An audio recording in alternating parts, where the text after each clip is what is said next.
หู้หรือบอก่อนที่จะตัดสินใจปิดภารกิจก่อนหน้า2 มื้อทีมกู้ภัยทีมหนึ่งต้องทำงานทั้งเว้นทั้งคืนบอกเลยว่า24 ชั่วโมงเดินขึ้นเขาซ้ำบ่พอฝนตกหนักเรื่องเข้าเรื่องน้ำบ่ให้เว้าอดกันแน่นอนถามใจตัวเองเลยค่อยสำหรับค่อยว่าค่อยคงจะยอมแพ้บ่ยอมปีนเขาแน่นอนเบิ่งสภาพแล้วสบายดี FC แฟนคลับทุกทานกันแล้วกันเด้อทุกคนเฮายังจะไปติดตามอยู่พวกเจ้าลายมุมลายภาพลายบรรยากาศที่พวกเฮาบ่ได้เห็นและพวกเฮาบ่ฮู้จักพวกเฮาก็จะได้เห็นแต่ตอนที่อยู่หน้าถ้ำและก็เข้าถ้ำและก็ออกถ้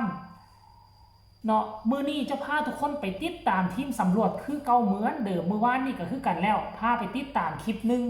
ซึ่งเป็นคลิปที่อาจารย์สุรพงษ์บอกไปกับเท่าจันดีขี่รถจักรไปซอกเบิงตาน้ำตอนกลางเว้นร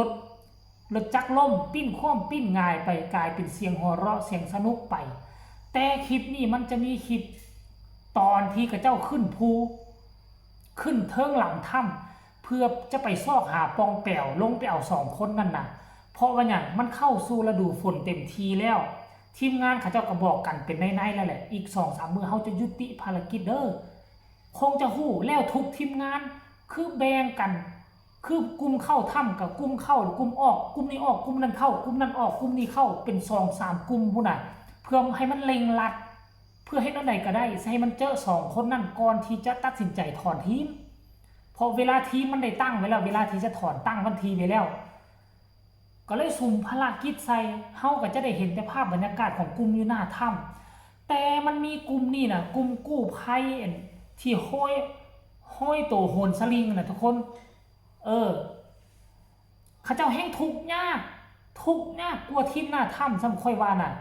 ฝนตกปล่อยดินก็เป็นดินโคลนคือซุ่มเจ้าเห็นดินที่ทางเข้าถ้ำมาแหละดินเป็นดินขี้ตมใบไม้แห้งกับปกปิดไว้เวลาบืนขึ้นบางคนล่มพลาดล่มไหลลงภูไหลลงเขาโอ้โหทานผู้ชมเลยและหนึ่งในนั่นก็มีอาจารย์สุรพงษ์และก็มีพระเอกตัวน้อยอายุ15 ปีสาวเมืองล่องแจ้งดูนำเฮ็ดเวียกกันทั้งเว้นทั้งคืนน่ะขนาดน่ะคนเฮาปกติเดินขึ้นเขามันยังหอบหืดขึ้นคอแล้วอันนี้เดินขึ้นเขาบ่พอเป็นตอนกลางคืนยังบ่พอฝนถล่มอีกเมื่อคืนอีกมืนอีกนักเข้าไปคูณ3คูณ4โอ้โหถ้าเป็นแบบนี้ทุกคนถามใจเบิ่งถ้าพวกเจ้าไปตกอยู่สถานการณ์เจ้าสิเฮ็ดบ่สำหรับค่อยว่าโอ้ค่อยคิดยากเฉพาะเดินเข่าไปละล่าน่ะมันยังเกือบตุยแล้วคือค่อยไปลงป่าอยู่ภูเขาควายนี่น่ะปกติคนบ้านเขาย่าง2 ชั่วโมงฮอดซุ่มค่อย8 ชั่วโมงจนฮอดที่หมายที่เขาจะไปตั้งแคมป์ลงป่าฝนตกคือกันหมดเลยสมองนี่คือว่าคันว่าพอมีโทรศัพท์นี่โทรหาเฮลิคอปเตอร์ไปรับได้ที่โทรหาเลยนะ10 ล้านกับสิย้อนจ่ายนะตอนนั้นนะชีวิตนะบ่เหลืออย่างเลยตอนค่อยไปลงป่าทานผู้ชมเอารายละเอียดให้ทุกคนไปชมคลิปนี้สักก่อนว่ามันสะดวกสบายหรือว่ามันนักหนาสากันขนาดไหนทีมสำรวจบนถ้ำ So if we go down now, we will anyway gonna go to some back. Already if you go, they want you can do it. อีก70 เมตรครับครูดิ่งตรง90ที่อยู่กับนี่เลยครับว่าที่อยากลงตอนนี้หรือฝนหยุดแล้วก็ลงเราไม่รอข้างบนนะเอาเราตัวให้ถ้าหางเราเลยตัวเราลุยได้ลุยเลยไม่รอโอเคพี่วันทูดูดีนะ let's go อันนี้เอาลงบนป่าครับ เอาขึ้นมาก็ได้พี่ได้ดูเขาตำรวจให้ครับผมเอาฟ้าตรงนี้โอ้ยน้ำที่กินนี่น้ำครับระวังน้ำนะครับ ไม่เป็นไรครับครูผมเบิกทางไว้ให้หมดแล้วไปครับเบิกทางแบบสไลเดอร์นะปัญหาคือจะขึ้นยังไงเมื่อกี้ลงยังแบบสไลด์ตูดกันลงมา Then my phone. in my backpack Okay, you coming? yeah Okay. อาจารย์ครับโอ้ลื่นจัด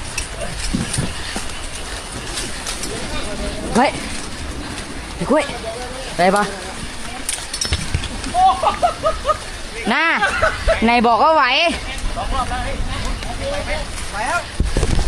มามามา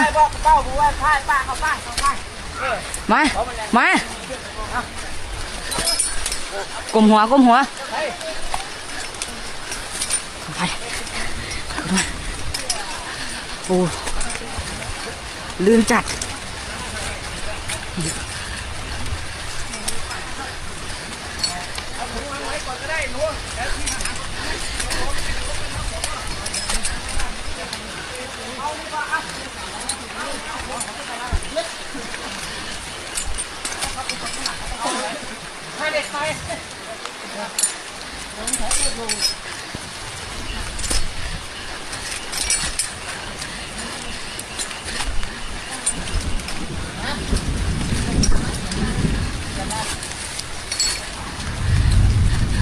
Help me!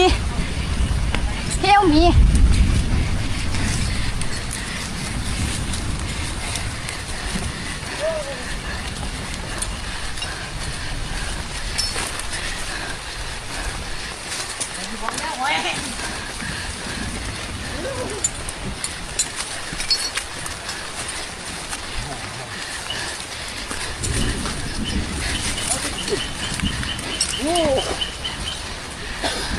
พบมา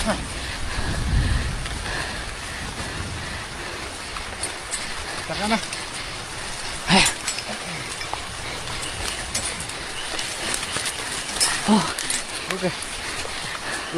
โอเค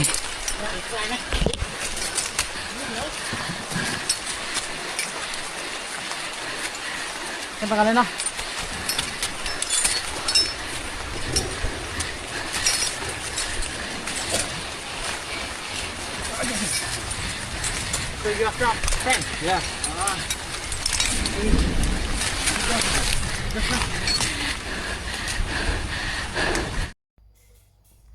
นี่นะ FC แฟนคลับพวกเจ้าได้เห็นแล้วหรือยังพวกเจ้าว่านักบ่ทีมนี่นักบ่นักไดปีนเขายังบ่แล้วฝนตกยังบ่พอขึ้นไปฮอดหลังเขาไปเจอปากปองหูซ้ำนี่คนใหญ่ก็ลงบ่ได้เด้อาศัยน้องน้อย15 ปีหั่นซึ่งเป็นคนอยู่เมืองล่องแจ้งน่าจะเป็นส้นเผาโม่งหรือว่าจังไหนท่านผู้ชมบ่แน่ใจเด้อ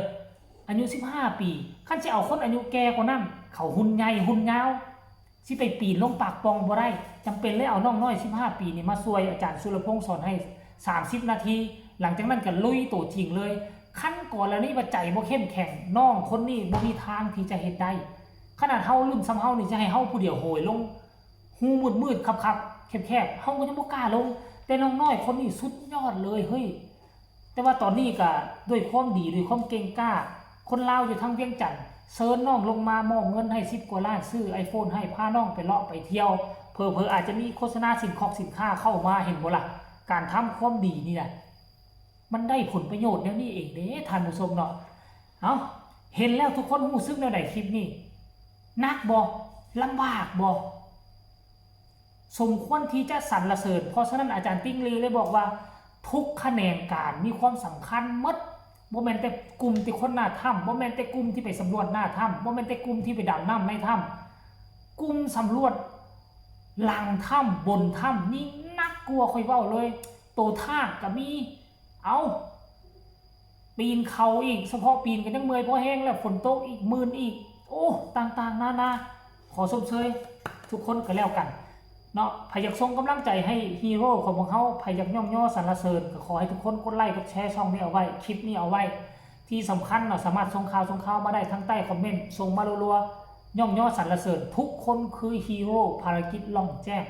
รอถ้า EP 2เขาจะมาต่อกันใหม่ว่าจะสนุกสนานเพียงใดสำหรับคลิปนี้ลาไปก่อนสบายดี